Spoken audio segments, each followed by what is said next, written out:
And then later on towards the end, it's going to go over her natal Mars, which is the ruler of her sun.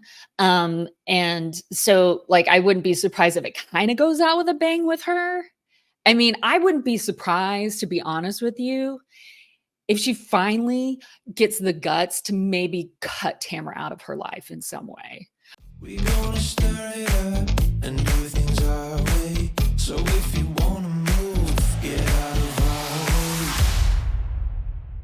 our way. All right, welcome back, our little PCP astrology lovers. I love this. I've got my Sagittarius sweatshirt on. I love it. I wish I had something that was Virgo. Well, I'll send you the link to the Etsy shop where I got this from. So yeah, do it. As if I don't already ooze the Virgo anyway. Right, exactly. But like, I also got my rising sign. I have a Pisces one as well. So you'll have to get a Cancer one too. Yes, I know. And I told you, when I think of you as Pisces. Like in my brain, you are Pisces. Right? So I was kind of surprised with that. I was like, oh, well, when I get mad, I look like a famous Bravo Sagittarian, Dorinda Medley, though. I want to do a whole episode dedicated to Sagittarius. I need to get into their brains. I need to know what makes Dorinda tick. We need to add her to the list too. Oh, I added her last night to the list. Amazing. Like, yeah, Dorinda Medley, because when she's like, how are you doing? Not well, bitch. Like that Sagittarius is at like my max. I will say this. I feel like a lot of on the average with Sagittarians, you can put them through a lot, but once they reach that point, they're done. They're just done. There's a couple of signs that are like that, and Sagittarius is one of them. That is just like, you can push them. And also with my Libra moon, you can push me.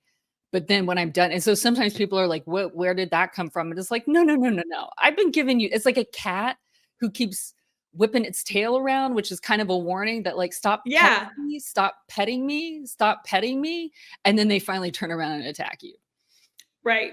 It's like all the signs were there. You just ignored them. You know, that reminds me, which we're not talking about her today, but I do want to do her Jen, because we just finished watching the Real Housewives of Orange County episode. Mm-hmm. And I haven't seen any like online discourse about people's opinions, but I love Jen. I have been loving Jen since the beginning, but I was thinking the same thing with her, is like a lot of people underestimate, especially the like spiritual girlies, you know, it's like they think they mistake her calmness and her mature demeanor for they can just do whatever they want to do. And then when she pushes back, it's like, oh, why are you freaking out? Like, have you not been looking for months? You've been coming at me, you know? Mm-hmm. Yep. And they think she's like dumb and everything like that. And I think I feel like she's like Crouching Tiger, Hidden Dragon.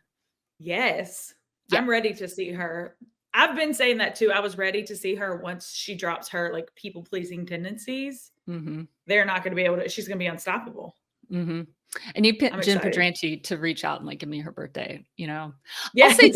I'll say this, like if a housewife does not want me to read them on this thing, then they can reach out and then get a personal reading from me, because then I won't read them. That's a good compromise. Yeah. Otherwise, I hope none of them reach out.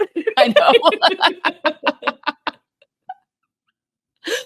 Please don't interfere. I like that you were being nice to them. I am being nice, unless I get their permission to read them. You know what I mean? You know, right. I mean, to be fair, it was like deeply personal, this information that we're putting out.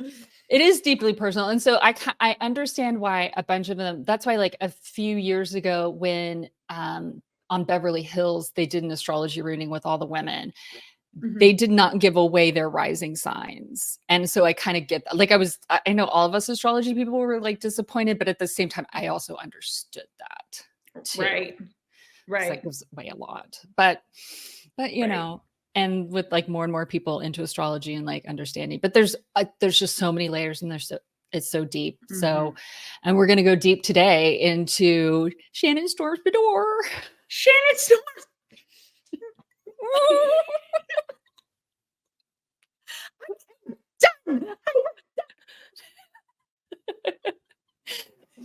Oh my Shannon, God. I want to know okay. Let's get into it, because we don't have Shannon's birth time, right? So we can't do her. You can't which is do a her bummer, rising. but Yeah. it's fine. Mm-hmm. So let's get into the other aspects of her, because we had talked about that she's an Aries sun, right? Which Mm-hmm. I thought was kind of weird. But now that we've talked about it, I can kind of see it. Yeah. Like there are moments where I'm like, okay, I get it now. Mm-hmm. Yep. And you had asked me before if I liked Shannon, because you're not really a Shannon fan. Right. Right. Less this season. Like I'm okay with her. I think just because of whatever the like psychological thing that happens when everyone turns against someone and you're like, okay, it's a little too much, you know. But yeah, the past seasons, I am honestly the things that Tamara are saying about her are not necessarily untrue. You know, when she's like, Mm-hmm. she's a victim, she's constantly a victim because she is. But it loses everything, all of its validity because it's coming from fucking Tamara. You know what I mean? So I'm like, you're right, but also fuck you too. You know? And because like Tamara keeps going at her. There's none of like this like, because I always feel like with somebody, this is something that I feel like I've just finally learned in life of like, Mhm. sometimes you just got to give people enough rope to hang themselves. Like you just 100%. like if somebody's gonna keep messing up, like you can be Cassandra all you want, but like Mhm. until people are ready to listen, they're not gonna listen to you. So let 1000. somebody show them, you know, prove themselves wrong, prove whatever.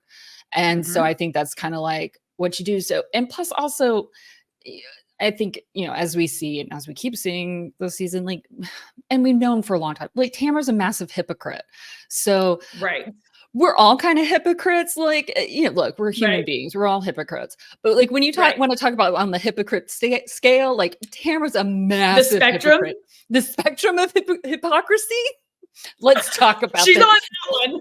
She's on that one. She's on that spectrum. Yes. Oh my God. Do you want to save that for a different one? Yes, we're gonna save that for we're gonna have our own special Because Tamara I'll get on that episode. soapbox. Yeah, Yes. We'll get to Tamara. But the thing too, I want to say this one last thing is I think you can give Shannon enough rope to hang herself, except that this season, were Tamara to go in this hard on any other season, I think she would have more validity to her point. But this season, Shannon kind of actually is the victim. Like she's being sued, you know, her man, like she is kind of a victim, even though a lot of this, like the DUI, obviously was her fault, right? I'm not taking away from that. But I think when people start to change and you don't leave space for them to evolve, like that's when you kind of get the bad edit, you know, that Tamara's looking bad. If she would have done it last season, fine. But she was on her side when she was a hypocrite, when Shannon was being a hypocrite. And now all of a sudden, Shannon actually is the victim. And now you're pouncing, like your timing is off. You know, no one's going to be on your side now. You could have waited until next season, but Shannon seems to actually be evolving, even if it's like on a microscopic level. You see her disengaging long enough to walk away, gather her thoughts, come back. I don't know, maybe she's going to therapy, but I mean, I always look at it as like change is incremental. We always want like, look, only now do we finally have a magic pill that like a magic shot to make us skinny right away, pretty much. But everything, all change really is incremental.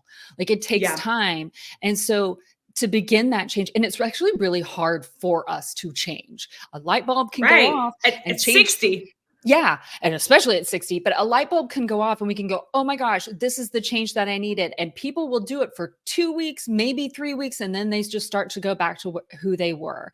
So like we all want to see change right away, but that doesn't necessarily happen. And somebody like Tamara too, I think is somebody who doesn't really want people to change because she's not changing. And I also think about like, if you're a person, I want to say who's either gone through like a divorce, especially later on, or has lost a lot of weight, you have watched your friend groups change around you. The way that people relate to you, you've lost friends because people don't want to see you change in that sense. Yep. And I think 1000%. in a lot of ways, Tamara's projecting onto Shannon because she doesn't want Shannon to be healthy and to be able to stand on her own anymore. Yep. And I think that presents with Jen too. Like she always says, it's like, oh, I care about you. No, you do not. Mm-mm. Not even an ounce. And also, this is the thing too. I don't know if we had talked about it on one of these episodes, but when you're trying to change, it's hard enough to change, right? But to have people constantly reminding you of your past and your failures and still projecting that old image of yourself, at some point, it's like, okay, so I'm already doing the hard work of trying to change. I've got all this other stuff going on that's like working against me. And now my friend, who should be supportive and encouraging this change, just keeps holding me to this old version of myself. What's the point of me changing? Nobody's gonna, you know what I mean? Like, it's nearly impossible. And that's why they say, like, moving to a new area, or like you're saying, getting a new group of friends a lot of times will help. But Tamara's making it impossible for Shannon to make any, because she keeps pulling her back to the old version of herself. Mm-hmm. Yep. For the Yep. I think, reason that you're saying. Mm-hmm. Yeah. Well, let's get into it. Let's get into Shannon's chart and do that. So, all righty. Let's do, hold on. Why does it take me forever to do this every time? All right. We're getting there. We are getting there. I am technologically advanced, I swear. Well, okay. Speaking of that, to be honest with you, like, Shannon is 60, as you said, and she is in a 60 year. Like, so if you look, it's kind of hard to, I don't want to change the thing now. Every year that we're born becomes also a year. It's what they call like a Time Lord technique, in that every year is the year that, like, of your life, it focuses on a house. So like the first year of your life, which is actually year 0, is a first house year. So that's, I mean, it's a focus on you because you're growing, like you've just come into this world. And then and then year 1, like after you turn 1, is a second house year, and then so on and so on. And it kind of goes around. Well, she's 60. And so 60 is a first house year, even though we don't know what her rising sign is. And we don't know, it doesn't matter. She is 60. It is a first house year. So like we were just talking about, this is a place and a chance for her to like really change herself. Right. Like, to change, it's not changing the core of her, but it is changing the way she is seen in the world, the way she acts in the world, the way she moves through the world, the way she presents herself, because we don't know her rising sign. We have some, I kind of think she's maybe an Aries rising still too, or a water sign rising, like maybe a Pisces or a Cancer, because she is very emotional and kind of like, her emotions are always like right there on the edge. You know what I mean? Even though, right below the surface. Right below the surface. It's almost, she's almost like an underwater volcano, I want to say at times. Like, that's a good metaphor. Yeah. She doesn't want to let them out. Like, she wants to be peaceful. She wants to like keep this stuff like underneath, but like, it's like, and especially now, and I'll say this, we're also watching these shows with a bunch of women who are perimenopausal and postmenopausal. And there's like, and a lot of and I'm perimenopausal, and I'm like, I think I have more compassion for these women than I used to, of like how like they're acting at times. Cause I'm like, right. Oh. Well, Emily was taking testosterone shots. I was like, look, there are a lot of excuses, and I don't buy into and I know it's kind of a legitimate excuse when people are like, I was so drunk. Like, yes, drinking makes you lash out, but like, shots of testosterone, girl, hormones, girl, give us a break, literally. Girl, the hormones. Oh my gosh. But so I think there's 2 things that are like really impacting Shannon this year, just as a person that we need to be aware of. In this year of 2024, is, well, she's in a 60 year. She's in a first house year. So, I mean, whatever her first house is, doesn't matter. She's just the way, there's a transformation happening for her. There's a focus on her, how she presents herself to the world. Another thing is that she is going through her Pisces return. I mean, Saturn, Pisces. I did this last time. She's going through her Saturn return in Yes. Pisces. And it is her second Saturn return. We talk about the first Saturn return a lot, which happens usually depends on everybody, your individual chart, but happens somewhere in between like 27 and 32. And it's wherever Saturn returns to whatever sign it was in at the time of your birth. And it can be very difficult, especially the first time. And if it's going through your sign the second time, a lot of times, whatever lessons you did not learn the first time that you will have to deal with the second time. And this happened in March of 2023 for her, that it re-entered. So it's, oh man, like, girl, we're like, she got her DUI Yeah. in September, just a few months later. Like, she's going through it. Yeah. Right. This is the time for her to learn these lessons, or she's never going to learn them. Right. She's going to leave this life never having learned these lessons. Yeah. Unless So what do you she think? If wants you're to do with placing this in bets- 92. Right. If you're placing bets, what do you think? Is she trending towards closing this karmic cycle or no? I think she is. Okay, this is why I think she is, because right now also Neptune is in Pisces at the moment, and Neptune it's a very dreamy, very it can be about illusions and disillusions. It's also about film and television, the arts, but it is also, but with Saturn here, it's about like making our dreams come true. Like, because Saturn is a planet that is kind of like solid, and let's build something. I mean, it rules Saturn. I mean, it rules Capricorn, it rules Aquarius, and it's a little bit more stern, and it's about organization, it's about structure. So this is bringing structure to a place and to a sign that likes to dream, because Pisces is also, its modern ruler is Neptune as well. So it's trying to bring structure to her dreams. It's trying to bring structure to her life, and the whatever part of her life is here. It's also going to go back over the Chiron, her wounded healer. So whatever this childhood wound that she has here, it's also going to go over. And right now it's really going over Chiron. It's kind of, right now we're in like kind of the middle part of this. So this year is definitely bringing up a lot of that stuff, and it's time for her to, hopefully she's working on that in therapy so that she can move through these things. And then later on towards the end, it's going to go over her natal Mars, which is the ruler of her sun. And so, like, I wouldn't be surprised if it kind of goes out with a bang with her. I mean, I wouldn't be surprised, to be honest with you, if she finally gets the guts to maybe cut Tamara out of her life in some way, or cut somebody out of her life in her some way. I really wanted, watching the episode, we just finished the episode that aired on October 17th, because we're recording this on October 18th. I really wanted her at the end of that dinner, although I don't know, because we're not done with dinner yet. Right. When she told Tamara to, like, basically, like, this is my trip, I really wanted her to pull Heather Dubrow and go, you can leave. This is my trip. You can leave. And told her, that would have been a perfect moment.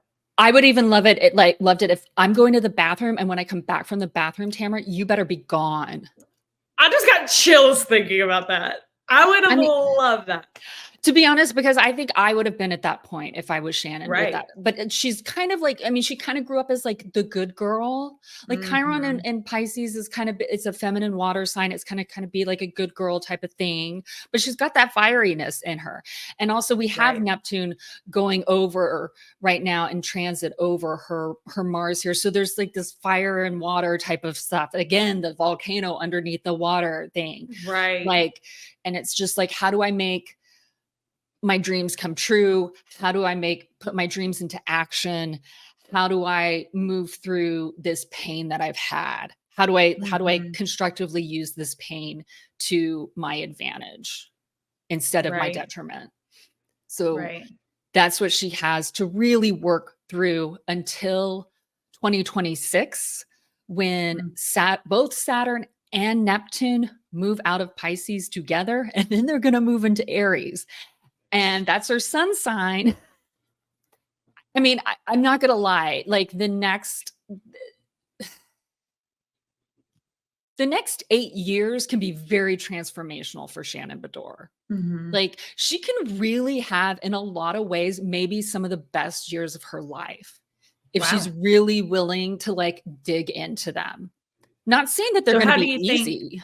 Right. So how do you think that she would work with these? Like if this were my chart and you were giving me a reading and I was like, what advice do you have for me with these placements to lean into or veer away from these? Because water and fire, you know, I don't know that the water puts out the fire or if they can work together. Like how do those energies work? I almost think of like, what's the name of that fire, that green fire from Game of Thrones? Oh, I'm trying to think of it. Yes, I can't think of the name, but yes. There's that some burns the other whole city down. Yes, Spoiler exactly. Yeah. It's been out for like 10 years. So come on. Literally. There's some Game of Thrones nerds. And I mean that most respectfully, because obviously I know what I'm thinking about it. I just can't remember the name of it. But anyway, that fire, like it's almost kind of like that. Like it can be used for good or it can be used for bad. Like, look, it can be used to defend a city or it can be used to tear down a city. Right. And that's what it kind of is. Like this is, Saturn will move over her sun. It'll give her, it can give her career more, because the sun is our life purpose, our path, our career, our father figure. I'm not going to lie. Granted, I mean, it wouldn't be surprising because of her age, because of her father's age. She could lose her father, like when Saturn moves into Aries. I know, but the only thing inevitable in life is death, unfortunately. I know. But I'm not predicting anything. Also, let me go. Like this, everything that I'm saying is conjecture. Everything is for entertainment purposes only. I am not a lawyer. I am not a doctor. I am not a psychologist. I am not a financial planner or an advisor. So please, this is just for fun. And, you know, but also like we talk about somebody else later on, like there are some movements that kind of like sometimes like do things, but also other, like there was some stuff happening this year with certain transits and I was like, oh, I could lose somebody and nothing happened. Do you know what I mean? So also it doesn't happen. So, but like structurally, like how she sees herself that way, the way that she communicates might get better. Like when Saturn moves through there, but also it also could get a little fuzzy sometimes with Neptune there. It's kind of tough. Like, yeah, like I've had Neptune moving through my first house of Pisces for the last 16 years. Actually, Jesus, 12 years. And actually, and I've been on a medication that gives me brain fog. And so, yeah. But, you know, there's a lot of stuff, but that's conjecture. We're not sure. We also don't know her rising sign. So there's only so much I can like maybe think about. But I would say this too. She's not very detail oriented. And the reason she's like more like a 30,000 foot viewer. And we kind of see this like with her communication style, especially like with what like Heather getting mad at her receipts, her papers. I laughed at so hard. I took a picture because let me tell you what triggered me about that, because we're going to get to Heather, and it was Heather and Emily, that scene where Shannon, and I mean, I get it. Yes, it's on pieces of paper, but that was such a mean girl moment from my perspective of watching. Emily's just like, oh my God, you're not going to be in the court, are you? And they're just laughing. Like, I think we had talked about this because we didn't talk about it yet. We had already done Shannon's reading and then we had to go through again. But we had talked about how she was kind of like scattered and how a lot of times it takes her kind of a second to settle down before she can get her, you know, her argument together. And then you have people like this, like those are not your friends. That's what I want to yell the whole time. And again, I don't even like Shannon that much, but still to watch Emily and Heather be like, get the fuck out. Like I get, Mhm. you know what I mean? They're not real receipts, but she's going through, and that's so insensitive for Mhm. your friend. They're supposed to be your friends. Yep. Yep. They're supposed to be your friends. And I would say like Emily's a bit more of a friend to Heather than Shannon. I mean, to Shannon than Heather. My God, brain fog again. I mean, look, I think one of Shannon's biggest mistakes this season is trusting Heather. Heather doesn't like 100%. Shannon, like has never liked Shannon. Heather has Mm-mm. never liked And Shannon. there's just a dynamic that it's Tamara with Heather and with Emily. There's this like unspoken, I went to private school with mean girls. You know what I'm saying? Like this is Ditto. all too familiar of you've Mhm. seen it when they're like and that's their like fighting method is to just make you Mhm. feel this big Yeah. and to feel dumb. And that's what they do. And they get it. It's worse when they're with Tamara. If Heather cut off Tamara, I think she would be a completely different person. But Mhm. Tamara has like formed this weird thing with Heather and with Emily because Emily's also just trying to fit in where they mimic her behavior so they can be cool. And it's like, this is not cute. It's not cute when Tamara does it, but it's her legitimate personality or her Mhm. personality disorder, Yeah. regardless. Because I But feel like the if other is not.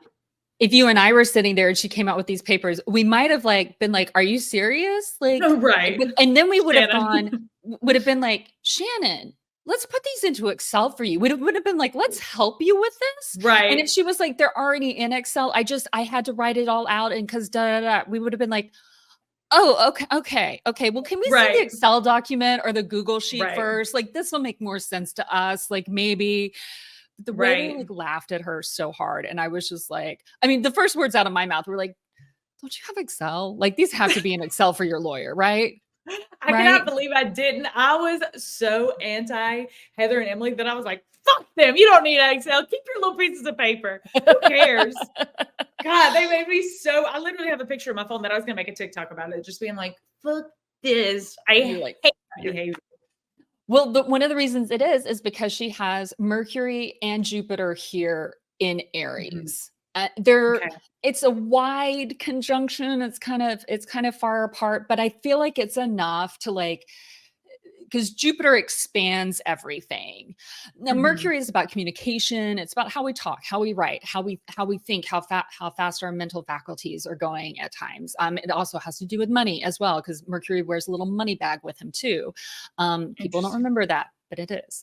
And then Jupiter is like the god of our solar system. But the Lord giveth and the Lord taketh away. He Yeah. is the great benefic, but if we think about Zeus, he also is kind of cruel at times. So, but Right. he expands everything he kind of touches. So that's why like she has this like 30,000-foot view, which kind of makes it harder for her to see the small things or be like get her words exactly right Right. sometimes. But the thing is that she's usually right about what she says. She just Right. she just like mixes things up. And then if people are coming at her really fast, they're just like because we've got this actual exact square from Mhm. Mercury to Neptune, which I said earlier is like a little foggy, a little misty. It's Right. about delusion and illusion. So it kind of clouds those synapses. She's like, it's there. It's like trying to be like, okay, wait a minute, wait a minute, wait a minute. Let me put this to this. And then when you've got 2, 3 women, especially if you've got 2 women who are very quick with their words, like Tamara and Heather Mhm. coming right at you, it's like, so this is why she has to get up and remove herself. So when people are like, why can't you just sit there and have a conversation? Because you can't, because they can't sit there and have She a can't. conversation with her. That part. And okay, so 2 things. One, remind me about the money pouch thing because that's something too. No, actually, I'm going to start with that one so I don't forget. The last episode that we watched, they were talking about that, and I wrote that down as one of my questions about her like finances because they made Mhm. a comment about how she spends. Is that relevant? Because I know we don't have the houses, so I couldn't see like second house. Mhm. Yeah. I mean, we don't have like second house, fifth house, eighth house, even 11th house. Mhm. Because the 11th house is the money that like how you make your money from your career, things like that. Um, Okay. the second house is like how you make money, like from is like a paycheck. Eighth house Right. is the money that you make from your spouse or from business partners, Mhm. things like that, or inheritances, basically other people's money. And fifth Right. house is kind of like money from creative endeavors, also kind of like windfalls, lottery wins, stuff like that. Interesting. Yeah. So I would say, like, this is the thing, like, she'll spend a lot of money. Like that Jupiter there, like she'll spend a lot of money. Right. I mean, this past episode when people were like, oh, Jen's spending beyond her means. And I was like, welcome to America.